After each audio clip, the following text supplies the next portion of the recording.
Thanks for sticking with us, folks. Let's head to South America, specifically the country of Brazil. If you haven't heard yet, Brazil has been erupting major clashes between the country's corrupt government and its citizens. This all began with their presidential election, which many in that country believed was rigged, resulting in convicted felon and socialist Lula da Silva being placed in office as president. Ever since then, protests have been erupting across the country, led by supporters of their former president, you remember him from when Trump was in, Bolsonaro.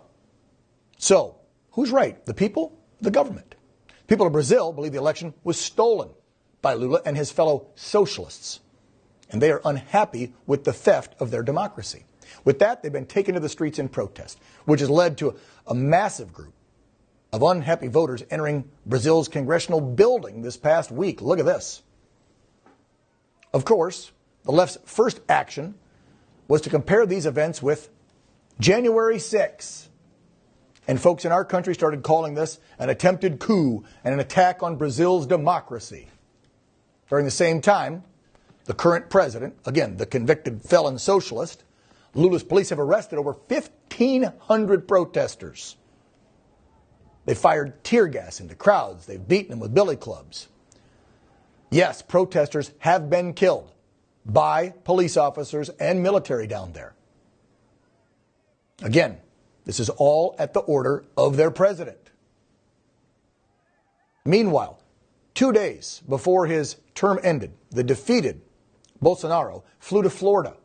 We're told he's been there ever since, leading to a very difficult scenario for their government there, his supporters there, and of course our government and how we're treating this whole scenario that's happening in Brazil. With the protests currently settling down a bit this week, Lula's gaining momentum on the response to the protests, including personally accusing the former president, Bolsonaro, of instigating these riots. We're told President Biden might help out with this, though, because he, of course, is siding with the current regime that's in control in Brazil. Matter of fact, saying on Twitter this, I condemn the assault on democracy and on the peaceful transfer of power in Brazil.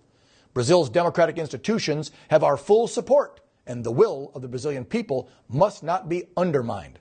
I look forward to continuing to work with Lula, end quote. Again, from our alleged president. So it could be that Biden and the Lula sympathizers will work to maybe extradite Bolsonaro from our country back to Brazil and then charge him with something. Again, does all this sound familiar? To get the very latest on the intense situation happening in Brazil right now, we're joined by political activist, commentator and journalist on Brazilian politics, Ricardo Martins. Ricardo, thank you so much for joining us here on Real America. Truly appreciate it.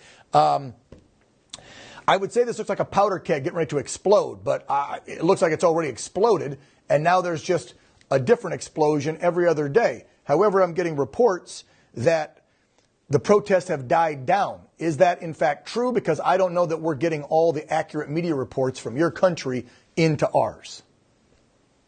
Thank you, Dan. Thank you for having me here. Yes, it is happening. The people are still on the streets.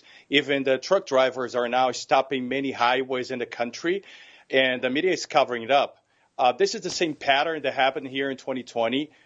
We should not forget this. And actually, what's happening right now, we have to remember this. Lula da Silva, he was convicted by 19 judges out of 12 charges against him, and he's running for presidency. We have to imagine this situation. How is to have Donald Trump as a president of the United States and having Nicolás Maduro Supreme Court?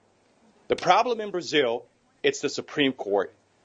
And the generals also betrayed the people in Brazil. And this is why, for the first time in history, we have a concentration camp in Brazil, and the Federal Police Gymnasium, and the headquarters of the Federal Police. Wow. And people died there. And actually, the information that we have from insiders is the lady, she had a heart attack, and she was conducted to the nearest hospital, and she passed away. We have children who was arrested, and a 9-year-old boy and a 14-year-old girl was arrested, and even a dog. was arrested within, yes, they call themselves terrorists. Well, when you start talking about socialists and communists, nothing surprises me. Doesn't matter if it's in America or in your country, sir. These socialists and these communists are bat crazy. Let's be real. I mean, arresting kids and a dog. That's probably what's coming next to this country. I mean, we still have political prisoners in a D.C. gulag-style jail because they were on the steps of our house. Didn't damage anything, didn't hurt anyone, but there are people still in a jail. You know, we're talking 2 years later because they walked through our house or they stood on steps. So it would make sense in a country like yours where things are a bit more wilder than even America, they're arresting dogs and kids. I mean, this is insane. Now, this all sparked, of course, because of the election, similar to what happened here in our country. And we know that President Trump and your former President Bolsonaro got along well. They had some and many similarities, right?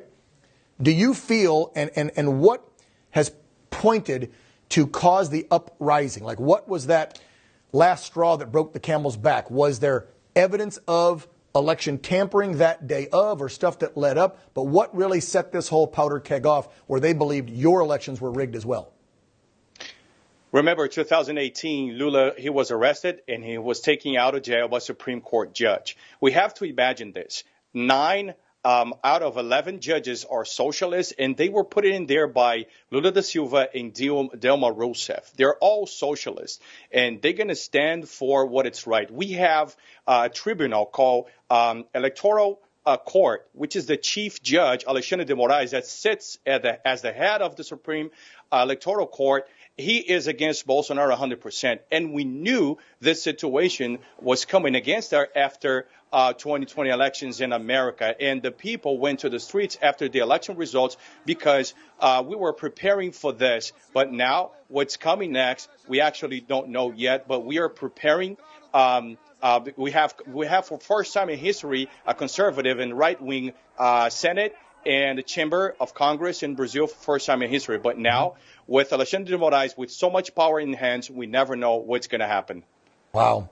All right, Ricardo, do me a favor. Please stay in touch with my producers. Let us know as things escalate down there, because I know this is far from over, because from what I'm hearing and seeing reports and listening to you, the Brazilian people are not going to just give up easy on this one. I mean, they want their rights. They want a free and fair election. And it sounds like you've got some corruption down there, possibly worse than America's dealing with. Ricardo Martins, political activist, commentator, and journalist for Brazilian politics.